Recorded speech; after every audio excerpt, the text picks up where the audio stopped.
할렐루야. 아멘. 동물들의 이름을 지어주는 일이 이렇게 힘든 일인 줄 몰랐습니다. 처음 보는 동물들의 특성에 맞게 이름 짓는 일에 아담은 점점 피곤해합니다. 잠깐 쉬려고 나무 그늘에 앉았는데 아담은 정신을 잃고 인해 잠들어 버렸습니다. 아담이 골아떨어진 사이에 하나님은 엄청난 일을 시작하셨습니다. 하나님은 아담이 깊이 잠들어 있는 사이에 아담의 갈비뼈 하나를 끄집어내셨습니다. 그리고는 살로 그 빈 부분을 채우셨습니다. 아담은 고통도 느끼지 못하고 계속 잠에 빠져 있었습니다. 하나님은 아담에게서 취한 갈비뼈 하나로 여자를 만드셨습니다. 하나님께서 아담과 하와를 만드시기 전에 먼저 천지 만물을 창조하셨습니다. 하나님께서 그 무에서 유를 창조하시고 하나님께서 아무것도 없는 상태에서 모든 것을 만드셨습니다. 그것도 6일 만에 완성하셨습니다. 하나님께서 6일 동안 세상을 창조하시면서 날마다 하신 말씀이 있습니다. 하나님은 하루 동안의 창조가 끝날 때마다 만드신 것을 둘러보시면서 보시기에 좋았다라고 말씀을 하셨습니다. 첫째 날부터 여섯째 날까지 하나님은 당신이 만드신 세상을 바라보시면서 보시기에 좋다라고 하면서 엄지손가락을 지켜 세우면서 기뻐하셨습니다. 마지막 순간 사람을 만드신 후에 하나님이 너무 마음에 드셨습니다. 너무나 마음에 드신 나머지 이번에는 보시기에 심히 좋았다라고 감탄을 하셨습니다. 하나님이 보시기에 모든 것이 참 좋아 보였습니다. 그런데 하나님의 눈에 딱 한 가지 좋아 보이지 않는 것이 있었습니다.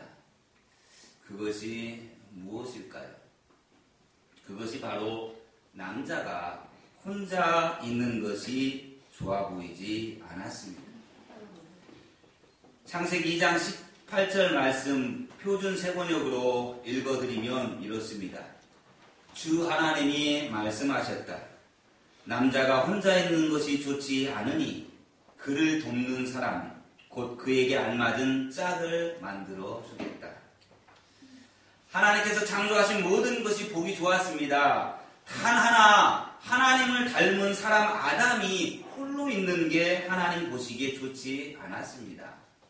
그래서 하나님께서 하신 일이 아담의 갈비뼈로 여자를 만드신 일입니다. 아담이 잠든 사이에 말입니다. 잠깐 깊은 잠에 빠진 아담이 눈을 떴습니다. 그런데 아담 앞으로 이상하게 생긴 것 하나가 다가오고 있는 겁니다. 지금까지 하나님께서 동물들을 아담에게로 이끌어 오셨습니다. 그때마다 아담이 동물들의 이름을 지어주었습니다. 그것을 처음 보는 순간 아담은 이름을 지어줄 어떤 동물인 줄 그렇게 알고 있었는데 그런데 무언가 하나님의 손에 이끌려 오고 있는데 첫눈에 보기에도 너무 신비로웠습니다. 아담은 자신에게 다가오고 있는 그것이 자신의 갈비뼈로 만들어졌다는 사실을 전혀 몰랐습니다. 그렇게 이상하게 그것을 처음 보는 순간 아담의 가슴이 마구 뛰기 시작을 하는 겁니다. 눈이 빛나기 시작을 합니다. 온몸이 뻣뻣해지기 시작을 합니다. 호흡이 가빠지기 시작합니다. 진짜 이상한 기분이 드는 겁니다. 지금까지도 단 한 번도 가져보지 못한 그러한 신비로운 감정이 이 가슴에서 울렁이고 있는 겁니다.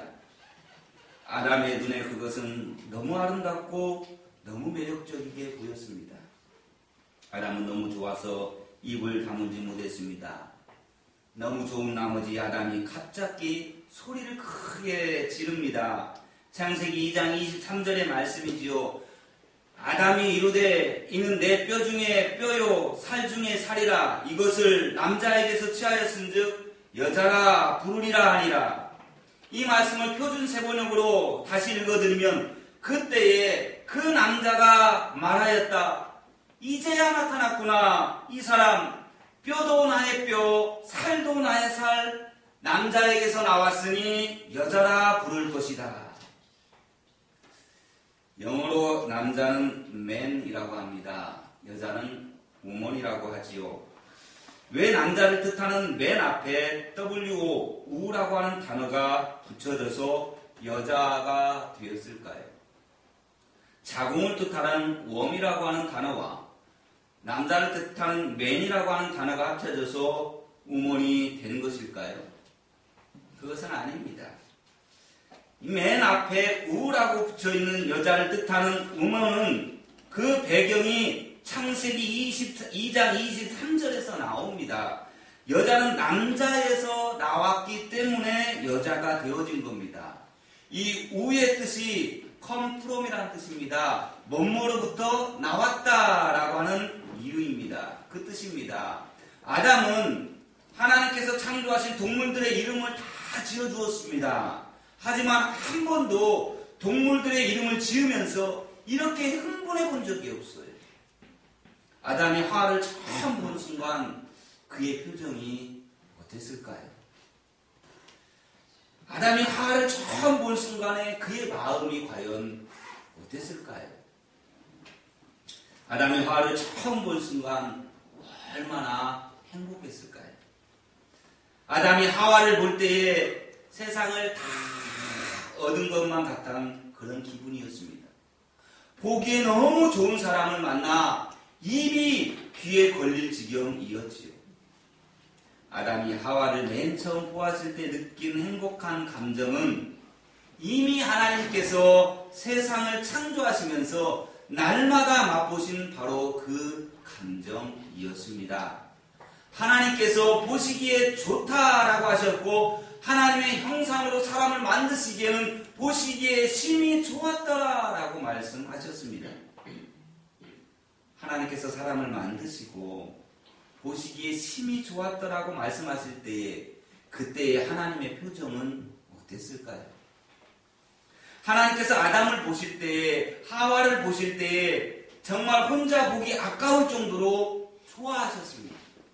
하나님도 아담 이상으로 입이 귀에 걸릴 정도로 좋아서 기뻐서 어찌할 줄을 몰라 했을 것입니다.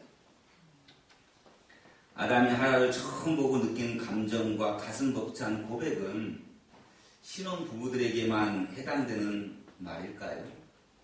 부부가 결혼을 해서 10년을 살고 20년을 살다 보면 신혼 때와 같이 가슴 설레고 두근거리지 않습니다. 의사들은 결혼 후 1년이 지나면서부터 남녀 간의 뜨거운 감정이 확 줄어든다라고 말을 합니다. 눈에 콩깍지를 씌우는 연애 호르몬인 도파민 때문에 단점이 하나도 안 보였던 것이지요. 그런데 결혼하고 1년만 지나면 이 도파민이 안 나온다라는 거예요. 그래서 그 감정이 확 줄어든다. 결혼하고 애를 하나 낳고 둘 낳고 주름이 늘고 뱃살이 늘게 되어지면 부부간의 뜨거운 감정이 확 준다고 합니다. 하루에 다르게 변해가는 얼굴과 몸매에 적잖이 실망하고 서로에 대한 매력이 사라져 갈 때에 부부는 권태가 오게 되어지는 겁니다. 물론 모든 부부가 다 그런 것은 아닐 것입니다. 부부가 느끼는 사랑이나 그 연애의 감정은 환경이나 사람에 따라서 각각 다 다를 수 있기 때문에 그렇습니다. 하지만 세월이 아무리 흘러도 부부간에 사랑하는 마음은 줄어들지가 않습니다. 세월이 가면 갈수록 고마운 마음은 점점 더 커져갑니다. 아내와 남편을 향한 사랑하는 마음, 고마운 마음은 주름이나 뱃살과 전혀 상관이 없습니다. 병상에서 생의 마지막 시간을 보내는 부부에게는 그 마음이 더 간절해집니다.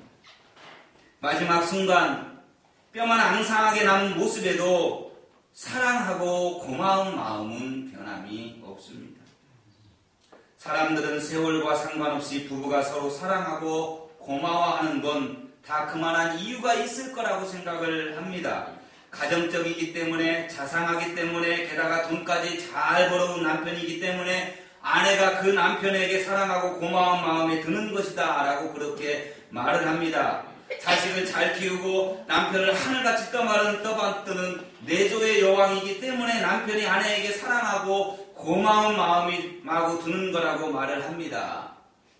그러나 그것이 정말 맞는 말일까요? 얼굴이 예쁘고 몸매가 좋아서 아내를 사랑하는 거 아닙니다. 돈이 많아서 남편을 사랑하는 것도 아닙니다. 첫눈에 반할 때 느꼈던 그 감정이 평생 기억에 남아서 아내와 남편을 사랑하는 것 또한 아닙니다. 가난하든 부유하든 부부간에 서로 사랑하고 서로 고마워하는 건 서로를 좋게 바라보기 때문입니다. 뜨거운 감정이나 매력보다 더 중요한 것은 서로를 좋게 바라보는 마음과 눈입니다. 어떤 상황 속에서도 부모 자식이 서로 사랑하고 고마워하는 건 서로를 좋게 바라보기 때문입니다. 공부를 잘해서 자식을 사랑하는 게 아닙니다. 부모의 말을 잘 들어서 자식을 사랑하는 것도 아닙니다. 내가 원하는 걸 다 해주는 부모라고 해서 부모를 사랑하는 게 아닙니다. 사회적 지위가 높아서 부모를 존경하는 거 아닙니다. 서로를 좋게 보면 모든 게 좋아 보이는 것입니다. 조건보다 중요한 것이 바로 마음입니다. 교회도 마찬가지입니다. 내 마음에 들어서 우리가 서로 사랑하는 게 아닙니다. 어떻게 내 마음에 꼭 맞는 사람들만 교회에 있겠습니까? 이런 사람도 있고 저런 사람도 있고 그 사람들이 다양하게 다 모여있는 곳이 교회 아닙니까? 내 마음에 드는 사람도 있습니다. 그러나 내 마음에 들지 않는 사람들도 분명 있을 것입니다. 성도의 교제에서 중요한 원칙 하나가 있습니다. 그것은 사람들을 바라볼 때에, 성도들을 바라볼 때에 조건을 보는 것이 아니라 서로를 좋게 바라보는 눈이 필요합니다. 좋게 보면 모든 것이 좋아 보입니다.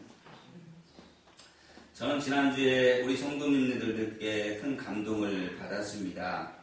특별히 두 분 권사님께 참 감사를 드립니다. 우리 교회가 개척하고 이제 1년이라고 하는 시간이 지나면서 참 어려운 시간들을 보내오고 있습니다.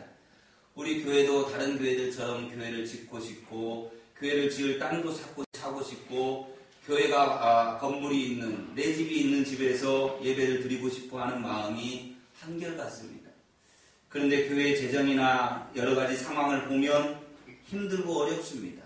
그래서 교회 건축을 하기 위해서 교회 건축을 지금 할 수는 없지만 그러나 우리가 교회 건축을 위해서 자금을 조금이라도 마련해보자 라고 하는 마음으로 우리가 한 번도 해보지 않은 노점상을 했습니다. 사람들에게 외면도 당하고 창피도 당했습니다. 아마 큰 용기가 필요했을 것입니다. 기쁜 마음으로 그런데 열심으로 좋다고 행복하다고 기쁘다고 말하면서 그 추운 날씨에 그 오랜 시간 서서 돌아다니면서 그 고생을 하시면서 열심히 커피를 파셨습니다. 목사의 무모함에 순종하고 그리고 기쁨으로 한 걸음에 달려와서 그 일을 하셨습니다. 어떤 사람들은 그게 무슨 짓이냐, 안 된다, 그거 해가지고 무슨 돈이 될까, 그렇게 해가지고 뭐가 좋을까, 교회에 덕이 되지는 않을 것이다, 이런 말씀을 하시는 분들도 있을 것이고 그런 생각이 드는 사람도 있었을 것입니다. 그럼에도 불구하고 저는 감동했습니다. 무언가를 하려고 하는 그 노력과 헌신하고자 하는 그 마음, 가만히 있는 것보다는 무언가를 해서라도 우리가 하나님의 교회를 세워보겠다라고 하는 그 열정이 아마도 하나님 보실 때에도 참 좋다라고 말씀하지 않으셨을까요? 사랑하는 여러분, 금슬이 좋은 부부도 살다 보면 마음에 안 들 때가 있습니다. 생각이 달라서 다툴 때도 있죠. 살다 보면 내 마음에 안 드는 사람들을 만날 때가 있습니다. 평생 함께 살고 싶는 부부도 마음에 안 들 때가 있는데 하물며 직장이나 학교나 교회에서 만나는 사람 중에 내 마음에 안 드는 사람이 없겠습니까? 이때 기억해야 할 가장 좋은 것은 바로 좋게 보면 좋아 보인다라는 것입니다. 내 마음에 드는 사람들과 일하면 좋을 텐데 왜 가는 곳마다 마음이 안 맞는 사람들이 앉은 걸까요? 왜 어떤 사람은 늘 좋아 보이는데 어떤 사람은 안 좋게 보이는 걸까요? 어떤 사람은 호감이 가는데 왜 어떤 사람은 비호감일까요? 그것은 자기 속에 세워놓은 자기 기준 때문에 그렇습니다. 우리에게는 모두 자신이 세워놓은 기준이 있습니다. 자기 기준은 자기 생각, 자기 마음, 자기 느낌입니다. 사람들은 대개 자기 생각으로 사람을 바라보고 평가합니다. 사람들은 보통 자기 느낌으로 사람을 바라보고 평가합니다. 사람들은 자기 마음에 들면 좋은 사람이라고 생각을 하고 자기 마음에 안 들면 안 좋은 사람이라고 생각을 합니다. 자기 기준은 매우 무서운 기준입니다. 자기 생각, 자기 마음, 자기 느낌이 사람을 판단하고 평가하는데 얼마나 정확한지 한번 생각해 본 적이 있습니까? 나의 생각, 나의 마음, 나의 느낌은 날씨에도 변화되어지고 분위기에 따라서도 달라지고 나의 기분이 수시로 변하는데 그 기준이 정말 절대적인 평가 기준이 될 수 있을까요? 자기 기준은 다른 사람을 판단하거나 평가하는 절대 기준이 될 수가 없습니다. 자기 기준으로 사람을 평가하는 것은 올바른 평가가 될 수가 없습니다. 자기 기준과 달리 사람들을 평가하는 절대적 기준이 있습니다. 바로 하나님의 생각, 하나님의 마음, 하나님의 눈이 사람들을 평가하는 절대적인 평가 기준임을 믿습니다. 하나님의 마음, 하나님의 눈이 절대 평가 기준이에요. 내 생각, 내 마음, 내 느낌은 믿을 만한 평가 기준이 될 수가 없지만 하나님의 생각, 하나님의 마음, 하나님의 눈은 가장 정확한 평가 기준이 되는 겁니다. 창세기 1장과 2장에서 하나님은 창조하신 모든 것을 좋게 보셨습니다. 특히나 하나님은 사람을 보실 때에 아주 좋다라고 기쁨과 행복을 감추지 못하셨습니다. 아담 역시 하와를 맨 처음 보았을 때 아주 좋게 보았습니다. 너는 내 뼈 중에 뼈요 내 살 중에 살이라. 너는 내 뼈 중에 뼈요 내 살 중에 살이라. 이 말은 너는 내가 아니라 너는 네가 아니라 바로 나다라는 말입니다. 우리는 하나다라는 고백이에요. 하와를 처음 본 아담은 너무 좋아서 소리를 치는 겁니다. 아담은 하와를 나와 같은 존재로 보지 않았습니다. 아담은 하와를 바로 자기 자신과 동일하게 보았다라는 겁니다. 이것이 사람을 좋게 보는 눈입니다. 다른 사람을 볼 때에 나로 생각하면 되는 겁니다. 그러면 좋게 보이는 겁니다. 젊은 분들을 보실 때에, 젊은 분들이 우리 나이 드신 어르신들을 보실 때에 좋게 바라보십시오. 어른들의 수고와 헌신 덕분에 지금 꿈의 교회가 있는 것입니다. 어르신들은 교회를 위해서 기도하는 분들입니다. 꿈의 교회는 교회를 위해서 기도하시는 어른들의 기도로 세워진 교회입니다. 앞으로도 어른들의 기도로 부흥할 교회입니다. 나이 드신 분들은 젊은 사람들을 좋게 바라봐 주십시오. 청년들이나 젊은 일꾼들이 하는 것이 마음에 안 들 때도 있을 것입니다. 어른들의 눈에 경험이 없어 보이기도 하고 실수할 때도 있을 것입니다. 하지만 그들은 나름대로 최선을 다하고 열심을 다하고 있습니다. 좋게 보시면서 잘 가르쳐 주시면 큰 일꾼이 되어질 것입니다. 우리가 살다 보면 실수할 때도 있고 실패할 때도 있습니다. 실수와 실패를 보약으로 생각하십시오. 보약은 입에는 쓰지만 몸에는 좋은 것입니다.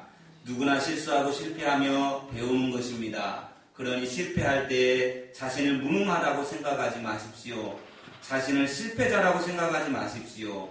실패를 나쁘게만 볼 것이 아닙니다. 실패는 보약입니다. 실패라는 보약을 먹고 다시 일어나시기를 바랍니다. 더 중요한 것은 하나 더 말씀을 드립니다. 다른 사람을 좋게 보기 전에 먼저 내 자신을 좋게 바라보십시오. 아멘. 나 자신을 좋게 보지 못하면서 다른 사람을 좋게 볼 수가 있겠습니까? 나는 아무것도 못한다라고 생각을 하고 다른 사람들이 잘하는 것을 부러워하는 분들이 계십니까? 더 이상 부러워하지 마십시오. 나를 좋게 보면 내가 얼마나 좋은 사람인지 발견하게 되어질 것입니다.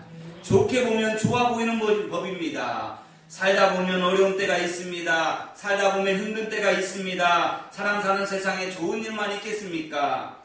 힘들고 어려운 일도 있습니다. 그럴 때 극단적으로 생각하지 마십시오. 나의 상황을 나쁘게 보시지만 말고 좋게 바라보십시오.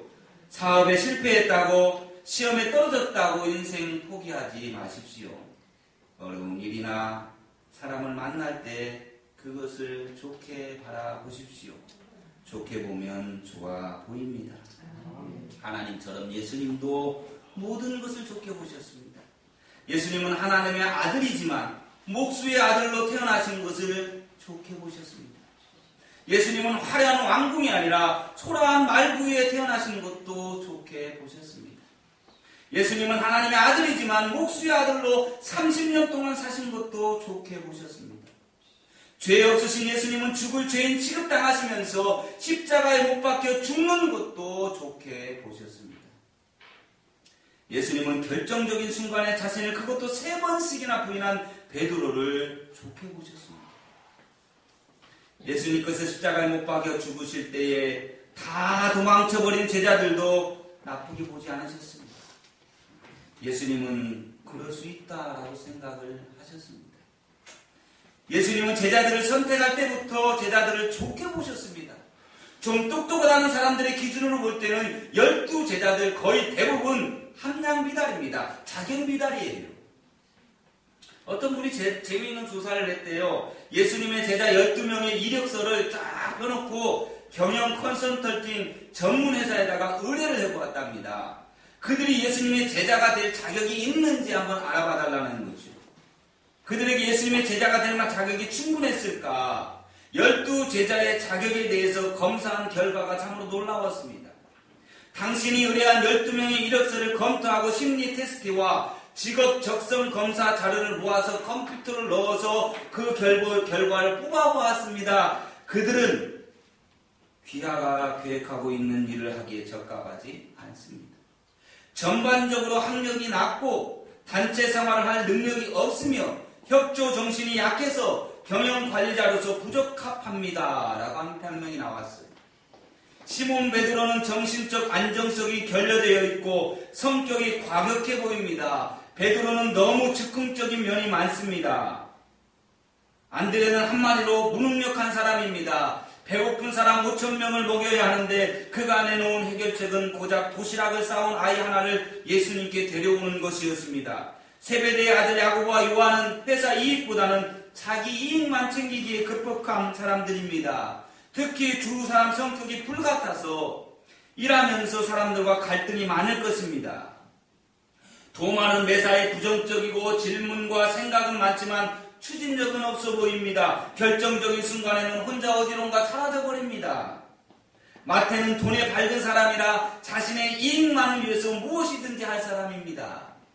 알포의 아들 야고보와 다데오는 이 두 사람은 사회혁명을 노리는 과격분자들입니다. 그들은 이미 악한 사상에 물들어 있어서 귀하가 하시고자 하는 일에는 적합하지 못합니다. 귀하가 추천한 12명 중 그래도 긍정적인 평가를 할 수 있는 사람은 단 한 사람입니다. 바로 가룟 유다입니다.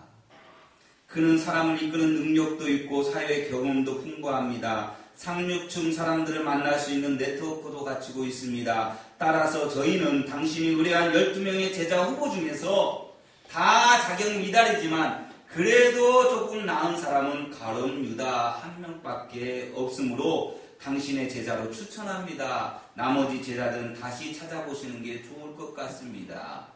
이게 경영 컨설팅에서 나온 결과입니다. 예수님은 12제자들이 모두 함량 미달, 자질이 부족하다는 것을 이미 다 알고 계셨습니다. 그러나 예수님은 허물 많고 부족한 제자들을 비난하거나 욕하지 않았습니다. 너희들 수준이 그것밖에 안 되냐라고 말씀하지도 않았습니다. 예수님은 제자들을 좋게 바라봐 주셨습니다.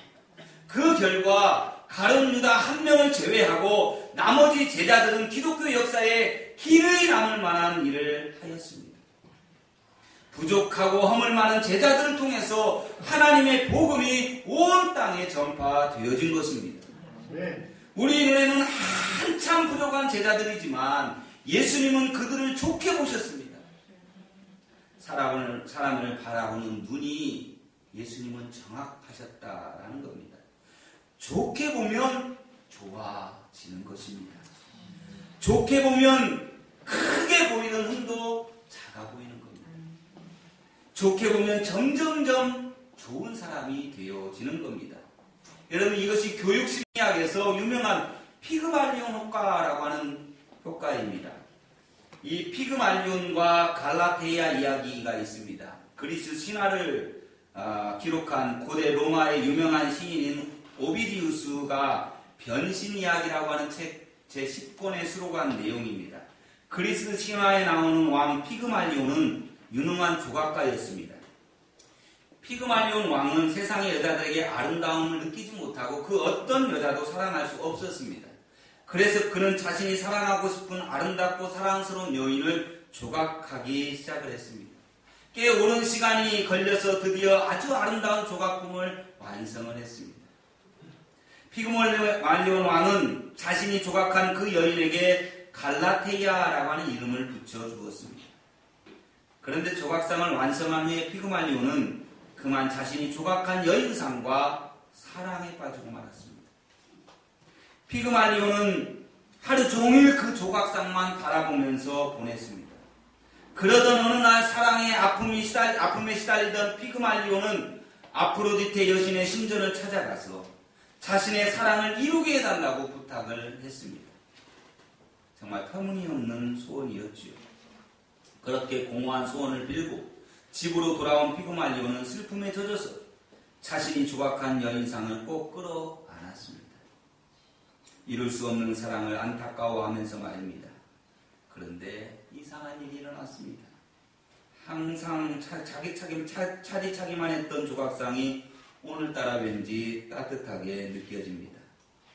그는 너무나 놀라서 한 걸음 뒤로 물러섰고 잠시 후 그녀의 입술에 키스를 했습니다. 그러자 한 가닥 따스한 기운이 그 조각의 입술을 통해서 온몸으로 스며들더니 체온이 느껴지는 것이었습니다. 피그말리온은 기쁨에 넘쳐서 그 여인상을 꼭 끌어안았고 잠시 후에는 심장의 고동소리가 그의 가슴에 느껴집니다.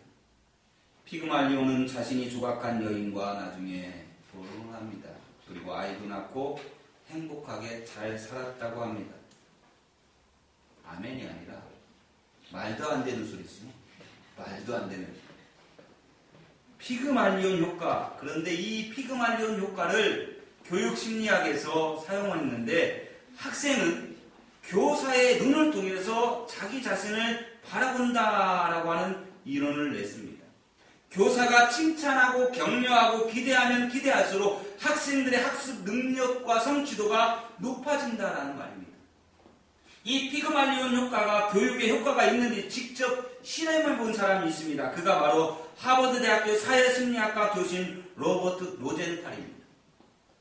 로버트 로젠탈 교수는 20년 이상 초등학교 교장으로 일한 레노어 제이콥슨과 함께 한 초등학생 학생들을 대상으로 지능 검사를 실시합니다. 그리고 검사 결과와 상관없이 20% 정도의 학생들을 뽑았습니다. 그 후에 교사들에게 그 학생들의 명단을 주면서 한 가지 거짓말을 했습니다. 이 명단에 적힌 학생들은 대부분 평범한 학생들이었는데 그러나 교사들에게는 이 학생들은 다른 학생보다 훨씬 뛰어난 학습 능력이 있고 그리고 공부를 잘하는 아이들이라고 거짓말을 했습니다. 그리고 8개월 후에 다시 그 학생들의 지능을 검사했는데 명단 속에 있던 학생들이 다른 학생들에 비해서 평균 점수가 훨씬 높게 나왔습니다. 학생들을 향한 교사의 격려와 기대가 학생들을 놀랍게 변화시켰습니다. 이것을 로젠탈 효과라고 부릅니다. 피그말리온 효과와 로젠탈 효과는 같은 효과입니다. 부정적이지 않고 긍정적인 사람이 좋은 사람입니다. 나를 힘들게 하는 사람들도 좋게 보는 사람이